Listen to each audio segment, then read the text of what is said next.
નમસ્કાર દર્શક મિત્રો, હું છું બાબા સૈયદ. વિજાપુરની ખબરમાં આપનું સ્વાગત છે. વિજાપુરના ભાણપુર ગામે બે મંદિરોમાં મધરાતે તસ્કરો ત્રાટક્યા. ગ્રામજનોમાં રોષ, પોલીસે ગુનો નોંધ્યો. સમાચાર વિગતવાર છે તો વિજાપુર તાલુકાના ભાણપુર ગામે તળાવ પાસે આવેલા જોગણી માતા અને દીપેશ્વરી માતાના મંદિરમાં મંગળવારે રાતથી બુધવારે સવાર દરમિયાન તસ્કરોએ ત્રાટકીને ₹1,41,800 રૂપિયાનો સોના ચાંદીનો મુદ્દામાલ અને રોકડ રકમ ચોરી કરી ફરાર થઈ જતા પંથકમાં ભારે ચકચાર મચી છે.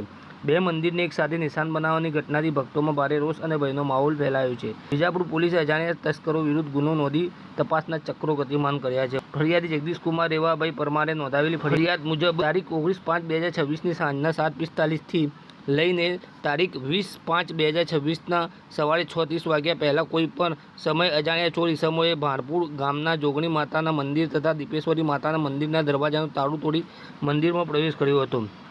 મંદિરમાં ચોરી થયેલી મુદ્દામાલની વાત કરીએ તો પ્રથમ તો જોગણી માતાના મંદિરમાંથી ચાંદી જેવી ધાતુના બે છત્ર જે આશરે 500 ગ્રામના, બંનેની કુલ કિંમત 60,000 રૂપિયા છે. નાના ચાંદીના છત્ર જે આશરે નંગ 41 જેટલા, જેનું વજન આશરે 1 કિલો અને કિંમત છે 60,000 રૂપિયા. દાનપેટી તોડીને તેમાંથી 5,000 રૂપિયા રોકડા. જ્યારે દીપેશ્વરી માતાના મંદિરમાંથી ચાંદીનું મોટું છત્ર જે આશરે 10 ગ્રામ અને તેની કિંમત છે 600 રૂપિયા.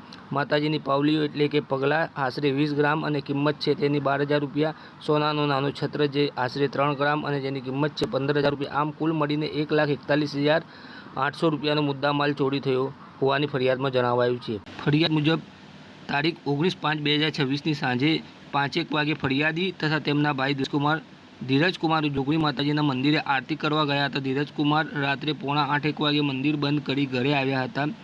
તારીખ 20/5/2026ની સવારે 6:30 વાગે ધીરજકુમાર પૂજા કરવા મંદિરે પહોંચતા દરવાજાનું તાળું તૂટેલું જોવા મળ્યું હતું. અંદર જઈને જોતા ચોરી થયેલી જણાતા તેમણે તાત્કાલિક ફરિયાદીને જાણ કરી હતી. બંને મંદિરે જઈને તપાસ કરતા ઉપરોક્ત મુદ્દામાલ ચોરી થયેલું જણાયું હતું. જોગણી માતાનું મંદિર ફરિયાદીની માલિકીનું છે, જ્યારે દીપેશ્વરી માતાના મંદિરમાં રાવલ સુરેશભાઈ શાંતિભાઈ પૂજા કરે છે. ધાર્મિક સ્થળે થયેલી ચોરીની ઘટનાથી ગ્રામજનોમાં ભારે નારાજગી છે અને રાત્રિના સમયે પોલીસ પેટ્રોલિંગ વધારવાની માંગ ઉઠી છે.